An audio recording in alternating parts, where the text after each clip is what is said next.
You did everything right. You didn't gamble on crypto. You didn't chase meme stocks. You put your money in the safe places, the ones your parents swore by, the ones every financial advisor has recommended for decades. And somehow, you are still falling behind. Here is the uncomfortable truth nobody in the finance world wants to say out loud. Some of the safest sounding investments of the last 30 years are now quietly destroying your wealth. They are not doing it with a sudden market crash or a big scandal. Instead, they are doing it with simple math that no longer works in your favor.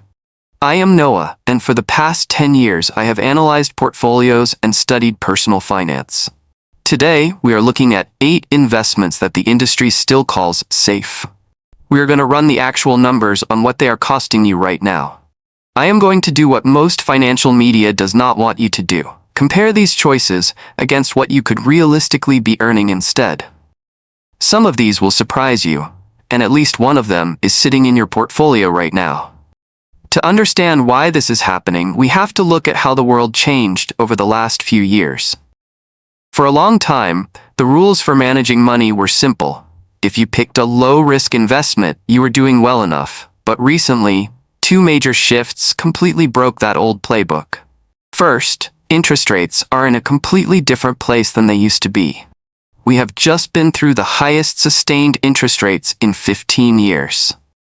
Because of this shift, the traditional accounts that once looked competitive now face serious alternatives for the first time since 2008. The old options simply cannot keep up with the newer choices available today. Second, we have to talk about the hidden attacker of your money. Inflation. Between 2021 and 2025, the actual cost of living jumped so much that it wiped out about 20% of what your money can buy. That means if you had $100 in 2021, it only buys about $80 worth of things today. Any safe investment that did not grow faster than that drop did not actually protect your wealth. It slowly gave it away. The old logic told us that low risk was always a good thing. But today, the new reality is very different. If you combine low risk with low returns, you get a guaranteed loss in real terms.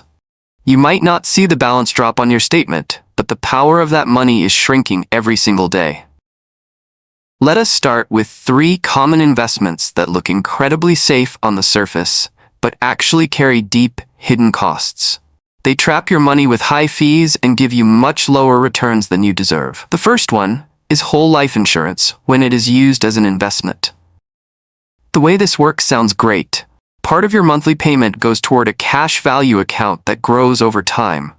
However, the actual growth rate on that money usually sits at a tiny 1 to 3%. If you look at a 20-year timeline on a $500,000 policy, the cost of picking this over a simple index fund that tracks the stock market can be massive. You could easily miss out on more than $300,000 in growth. Plus, with high-yield savings accounts now paying decent interest, the argument that you need this policy for quick cash completely falls apart. The second trap is traditional fixed annuities. With these, you give a large sum of money to an insurance company, and they promise you a locked-in interest rate. The catch is that the insurance company keeps all the extra profit if the market does well. Even worse, they trap your money with massive fees if you try to take it out early. In the first year, that exit fee averages 7% of your total money. The rate lock that made these look attractive a few years ago is now a cage. It stops you from moving your money to better options that have emerged today. The third option is long-term certificates of deposit, or CDs, that last 5 to 7 years. People often choose these because they chase a slightly higher advertised interest rate, but they sacrifice their freedom for years to get it. If you need your money early, the penalty can cost you up to a full year of interest. Today, the math has changed. Long-term CDs do not pay much more than short-term options anyway. You are giving up your financial flexibility for almost no extra reward. Next, let us look at 3 investments that might surprise you. These are the ones your financial advisor will likely still defend, even though the math tells a very different story. The fourth item on our list is target date retirement funds. These funds are designed to automatically shift your money into safer options like bonds as you get older. This sounds like a responsible choice, but there is a major problem. When bonds do not perform well and fund fees keep adding up year after year, your money grows much slower. For someone investing over a 40-year timeline, these funds often deliver real returns that are far lower than what a simple two-fund portfolio would make. In short, you are paying extra fees for an automatic system that is actually working against you. The fifth item is municipal bonds, especially for everyday investors who are not high earners. People love these bonds because the interest you earn is usually tax-free. However, this tax break only makes sense if you make a lot of money, usually over $150,000 a year. If you earn less than that, you are accepting a much lower interest rate for a tax break you do not really need. Millions of middle-income investors buy these bonds just because they sound smart, not because the numbers actually work in their favor. The sixth trap is high-fee, actively managed conservative funds. This is the one many people defend the most. A human advisor personally picked it for them, so questioning the investment feels like questioning the relationship with their advisor. But we have to look at the hard data. Over any 15-year period, around 90% of these active funds perform worse than a basic, low-cost index fund once you count the fees. Combining a conservative strategy with high active management fees is the worst possible mix for your wealth. Now let us look at the strongest objection to everything I have said so far. It is a completely fair point, and it usually sounds like this: these investments give people peace of mind. If keeping money in a CD stops someone from panicking and selling everything during a stock market crash, isn't that worth something? Yes, it genuinely is. Studies on investor behavior show us something called the behavior gap. This is the difference between what an investment fund actually makes and what the individual investor takes home. Because people often panic and make emotional moves, this gap costs the average person nearly 2% every single year. If a safe account keeps you from making a nervous mistake, that is a real benefit. But here's a better way to look at the situation. The real cure for panic selling is learning how investing works, not choosing an account that is guaranteed to lose value over time. You do not have to accept low returns just to keep yourself from making an emotional mistake with your money. The final two items on our list are the hardest to talk about because they are tied to our emotions and our identities. These are the things we buy because we think they prove we are successful adults. The seventh item is real estate when people look at it as a can't-lose investment. This hits hard because buying a house is the ultimate dream for many people. But looking at the numbers right now, the situation looks very different. In the top 30 major cities across the country, home prices are incredibly high compared to rent prices. In many areas, buying a home instead of renting the exact same property costs an extra $800 to $1,500 every single month. When you add up the costs of regular maintenance, property taxes, real estate fees, and the profit you miss out on by locking up your down payment, a home is not the perfect investment the culture claims it is. This does not mean you should never buy a home to live in. It just means you should stop calling it a great financial investment when the math says something else.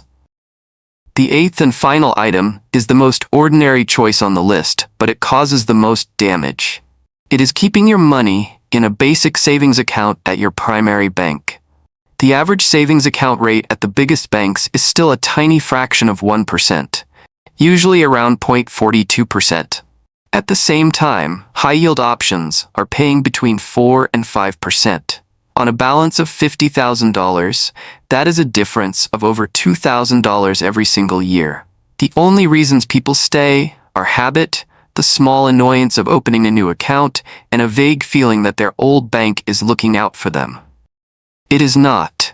Keeping your money there is the most expensive form of loyalty in the entire financial world. Every single item on this list has the exact same thing underneath it. We were taught that being safe and being responsible are the same word. They are not. The financial industry spent decades selling complicated plans, long lock-ins, and low returns. They wrapped all of it in the language of caution, because caution is hard to argue with. And we believed it.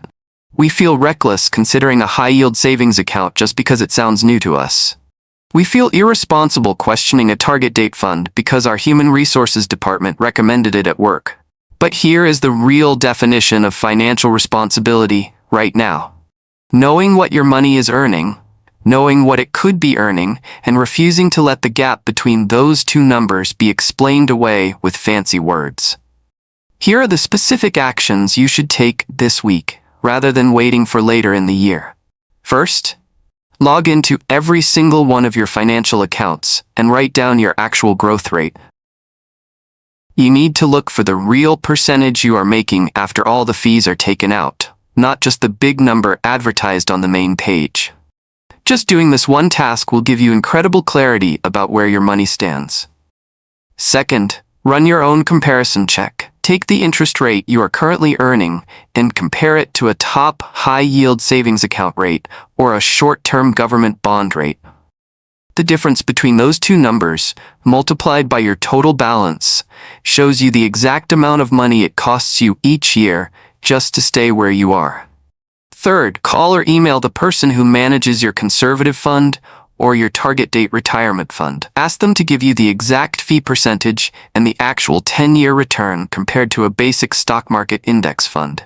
You have every right to know these numbers, yet most people never bother to ask for them. Finally, move just one underperforming investment this week. Do not worry about fixing everything all at once. Just focus on changing one. The goal is not to completely redo your whole portfolio in a few days. The goal is simply to break the habit of doing nothing, which is the exact trap that turns one bad account into a 20-year mistake. You are not being reckless by questioning these. You are not being irresponsible by wanting your money to actually grow. You are not failing at adulthood by refusing to stay in a savings account earning 0.4% because switching feels like too much admin. You are just doing math. Math that, apparently, a very large industry would prefer you never sit down and do.